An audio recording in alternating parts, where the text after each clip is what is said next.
They have said not even a comma shall be removed.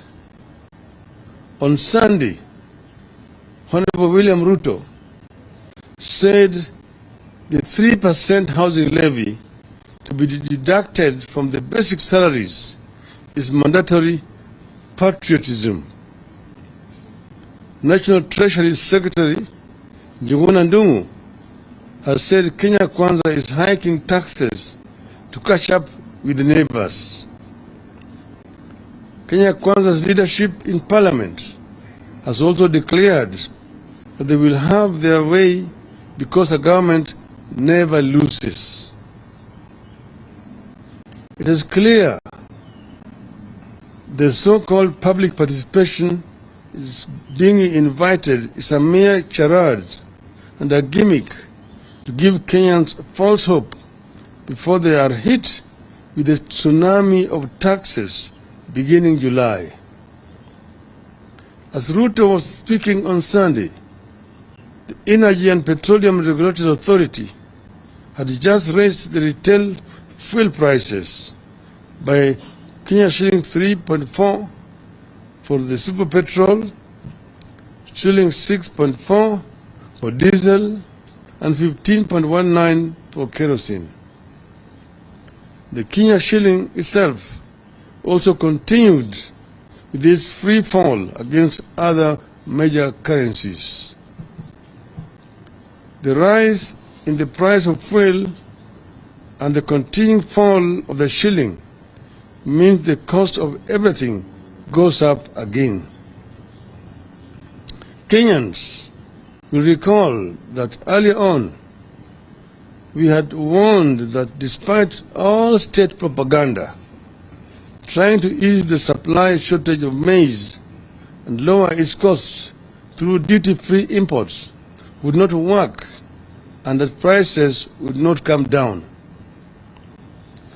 To ensure the subsidy is passed on to consumers, the government would have to agree with the traders on a formula on various margins and costs.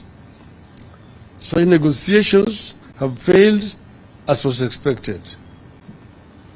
Further, if importation is to lower the market price of maize, the volume of imported maize would have to be massive. Reports indicate that not many importers took the offer. The net effect is that the price of unga has not come down. Instead, they are set to rise again.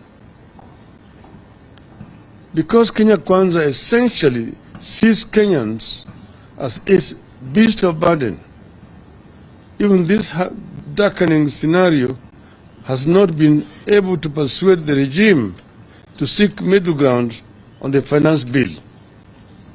We restate that for Azimio, this bill remains a big no and no. There is unanimity over its rejection. It's our position that this bill does not qualify as a just tax system. Yes, the country is ripe for tax reform, but this is not one of them. This proposal does not lead to distribution of income. It does not combat poverty. Instead, it seeks to manufacture and distribute poverty. This proposal does not spur economic growth nor generate wealth so that every family in this country can have opportunities. It traces and kills those opportunities. As the bill attracts the poor, it dismantles the middle class too. The Finance Bill 2023 unfairly punishes a diminishing middle class that is already suffering severe blows and can least afford to pay more taxes. The most tangible result of this bill will be the incorporation of more Kenyans into the ranks of the poor. Consequently, we state as follows. 1. We continue to demand a major surgery of the finance bill in the interest of the suffering people of Kenya. 2. Instead of merely levying more taxes on Kenyans, Kenya Kwanza must address the economy's many structural shortcomings. For instance, there's a reason why the Kenya Revenue Authority is unable to meet its revenue targets.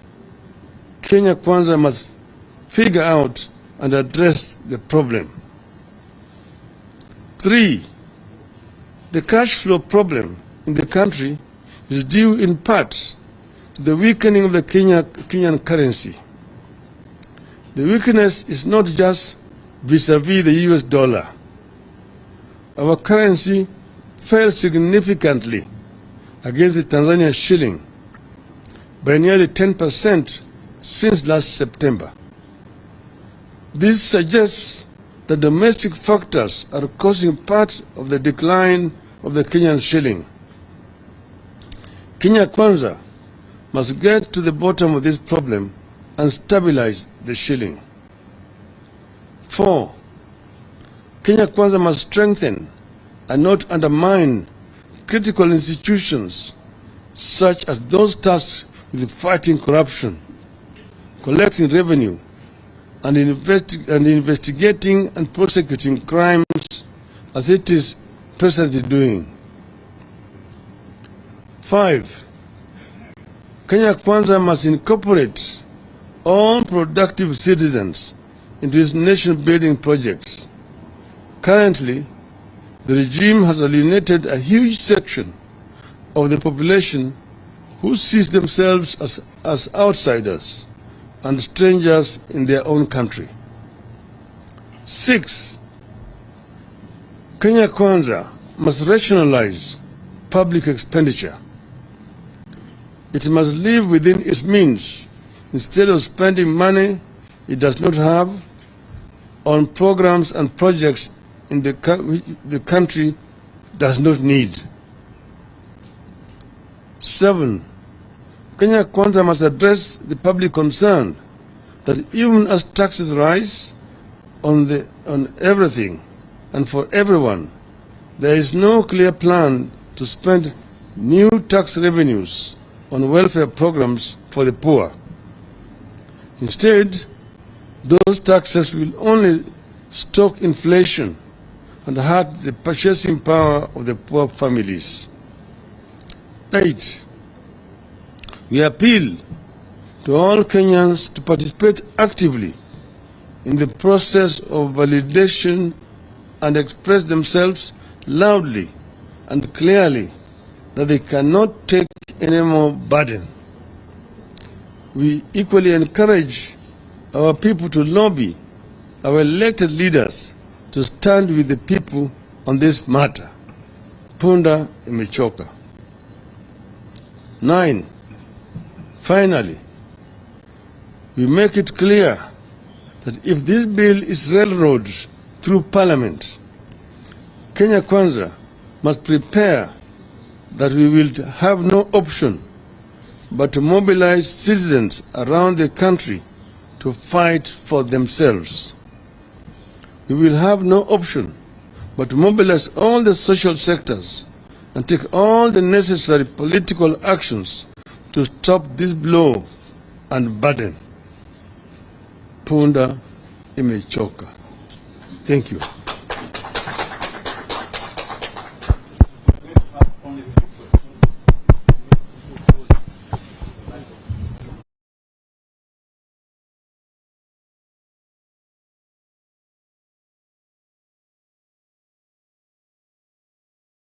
Ati wiki jana sisi kama Azimio la Umoja One Kenya tuliongea juu hii mswada ya ushuru ambayo imechapishwa na serikali ambayo sasa iko kwenye lengo la kiwango ya kuzungumzia na wananchi. Tulisema hii mswada itaumiza Wakenya wengi zaidi. Manake wakati huu uchumi ya Kenya inaugua. Wengi wa Kenya wamefukarishwa na hali ya uchumi iliyoko. Wengi wa Kenya wamekosa kazi. Na hata mabiashara katika taifa letu wako na shida mingi zaidi. Bidhaa ambayo wanatafuta, yani raw materials kutoka nje, bei yao iko juu. Hali ya ushuru wakati huu tayari iko juu zaidi kwa wafanyabiashara. Kwa hiyo tumesema kupandisha ushuru wakati huu ni kuongeza mzigo kwa Wakenya wengi zaidi. Tumesema Wakenya hawawezi kuvumilia tena mzigo zaidi sasa. Tukahimiza serikali tuchukue hatua tofauti. Kuna njia mingi ya kuua paka. Paka kama imekuwa paka mwitu, inakula vifaranga, inaweza kuuliwa. Unaweza kuchukua kamba uweke kwa shingo, unaweza kuweka kisu, unaweza kuchukua paka vile vile ukapiga na nyundo. Vile vile unaweza kuchukua paka ukawaingiza kwa gunia, ukaweka jiwe, peleka mtoni, uzamishe huko. Kwa hivyo tumemwambia serikali watafute mbinu ya kuimarisha mapato ya serikali tofauti na kupandisha ushuru. Na sisi najua inawezekana. Tulipoingia kwenye serikali ya kwanza tukiwa na Rais Mwai Kibaki, tulitafuta mbinu. Hali ya uchumi ilikuwa mbaya zaidi kuliko wakati huu, lakini tuliweza kutoa serikali kwenye shimo pale iliyoko, tukapandisha mapato. Ushuru ikatoka bilioni 200 ikapanda mpaka bilioni 500, ikaenda mwaka ufuatao milioni 700, tukaenda bilioni 900, kisha tukafika trilioni. Tulijua, maana tuliangalia pale uchumi ilikuwa inavuja. Pesa ilikuwa na sanywa kutoka kwa wafanyabiashara na kwa wananchi, lakini hizo pesa ilikuwa inaingia kwa mfuko ya watu wengine. Hata wakati huu inafanyika katika hii serikali ya Kenya Kwanza. Mingi ya ushuru ambayo inasanywa kutoka kwa wananchi haingii kwenye miradi ya serikali. Inajulikana. Kwa hivyo badala ya kuumiza wananchi zaidi, tumemwambia watafuta mbinu ya kurekebisha uchumi. Kama hawezi hao waondoke. Sisi tumesema namna hiyo. Mimi nilimwambia hao juzi na rudia tena hapa leo ya kwamba punda ya Kenya imechoka. Ukizidisha hii mzigo, punda itarudisha, itatupa chini na wafanye yale ambayo wanataka kufanya. Sisi kama Azimio tumesema tunataka Wakenya wakati huu ya kutafuta maoni yao wajitokeze kwa wengi. Jamaa wakija karibu na waende watoe maoni yao, waambie jamaa ya kwamba sisi tumekataa, hatukubaliani na nyinyi kwa kupandisha ushuru kila mahali. Lakini tumewaonya, maneno wamesema ati wapende wasipende. Hiyo lugha ambayo tulisikia wakati ile ya Nyayo, ati hii mswada itapita katika bunge. Kama wakithubutu kufanya hivyo, sisi kama Azimio tutakwenda pamoja na Wakenya na tutaleta Wakenya pamoja. Tutaambia Wakenya kwamba wachukue mamlaka mikononi mwao kulingana na fungu la kwanza ya katiba yetu, ambayo imesema ati mamlaka katika Jamhuri ya Kenya iko mkononi ya wananchi wa Kenya. Wananchi wa Kenya wanaweza kutumia hiyo mamlaka moja kwa moja, au wanaweza kupatia viongozi ambao wamechagua hiyo uwezo ya kuwakilisha. Kwa hivyo haya yote tutafanya, na wasiseme kwamba hawakuonywa. Tunawaonya na wajukue hii kama ni onyo kali ya mwisho ya Azimio. Asanteni. My name is Obuya from Citizen. I have two. One on housing, one of the main contentious issues in the finance bill. The chairperson of the budget committee has been quoted saying that Kenyans should be able to get back their money plus interest after 7 years. What will be your take on this? Two, if you could possibly give us the progress in the bipartisan talks. What? If you can give us the progress so far in the bipartisan talks that are ongoing. One is, if I want to invest, I must have a choice where I want to invest. I should not be forced to invest in this venture or this other venture. And if you're telling me that it is an investment, then you must tell me what kind of interest am I going to get out of it, so that I can make up my mind whether I want to take my money to the financial market, or I want to invest my money, put my money as a deposit in the bank to earn an interest. But there must be a choice. There must be consultations. Kenyans have not been properly consulted before these measures are being introduced. And they're now being introduced, and they're being told, irrespective of what you say, these things are going to pass. In other words, the kind of consultation they're talking about is useless. It's fruitless. The second question you asked is, the bipartisan talks. We've received a progress report from our team, and they're saying that they've made some progress. They're going to continue next week. There are issues which are very critical, which we give a deadline of 30 days. That those within 30 days, we must have a solution. This includes the cost of living, the cost of essential commodities like unga, oil, cooking oil, the price of electricity, school fees, and so on. Secondly, the issue of server, the forensic audit of the server. There must be a solution to it within these remaining days. Then the other one is a guarantee and assurance that there will be no interference with all Azimio-affiliated political parties. You said that, for example, they must not continue to interfere with the Jubilee political party. They must give us an undertaking that they will not interfere.